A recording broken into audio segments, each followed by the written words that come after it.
Hey Psych-goers, and welcome back to another video. Thank you so much for all the love and support that you've given us. It enables us to take yet another walk down everyday psychology lane. So, let's begin. What comes to your mind when you hear the word introvert? Is it that shy wallflower daydreaming in the social gathering? Or the quiet kid who rarely spoke up in class? But wait, did you know there is much more that describes an introvert than just their socializing frequency, or lack thereof? There are even different types of introverts. Who knew, right? By definition, introverts need time by themselves to recharge and avoid becoming emotionally drained. But according to research by a psychology professor at Wellesley College, there are 4 different types of introverts. These types take into account the varied personalities of introverts and acknowledge that introversion is a spectrum. With that being said, here are the 4 types of introverts. 1. Social introvert. A social introvert? Yeah, you heard that right.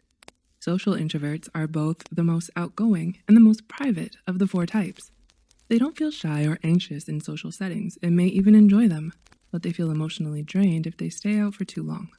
While social introverts like spending time alone, they still want a few close friends they can depend on, and they tend to be the most social when they're among this group of friends.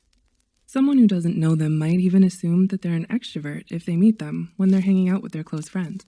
But social introverts won't share much about themselves to anyone other than their closest friends. 2. Thinking introvert. Here you can conjure the image of the daydreaming wallflower. Thinking introverts also don't mind socializing, but they rarely do so because they're lost in their own little worlds. They often find themselves daydreaming and may seem aloof to those who don't know them. Thinking introverts are also very introspective and therefore more in tune with their feelings than the average person. Other people may have a hard time connecting with thinking introverts because they have a unique thought process and prefer to experience their thoughts rather than taking the time and energy to explain them to others. 3. Anxious introvert. Do you know of someone who might replay social encounters in their head and think about what they said or did and what they could have done differently? Perhaps a better label for the anxious introvert is the shy introvert. To differentiate anxious introversion from anxiety disorders, anxious introverts crave solitude, even when they're with their close friends. They're extremely uncomfortable in new or large social situations and analyze or ruminate on their behavior whenever they're in public. But it's important to look out for social anxiety disorders and not have the two mixed. In extreme cases, this aversion to social situations may develop into social anxiety. Although any personality type, introverts, extroverts, or ambiverts, can experience social anxiety or other anxiety disorders. But if you avoid necessary social situations because you have strong physical reactions, such as shaking, increased heart rate, or nausea during them, it is a sign of social anxiety and not shyness and requires professional attention. And 4. Restrained introvert. Now, this is your introvert next door kind of type. They get uncomfortable if they feel rushed into situations, especially social ones. Restrained introverts are reserved, thoughtful, and don't like change.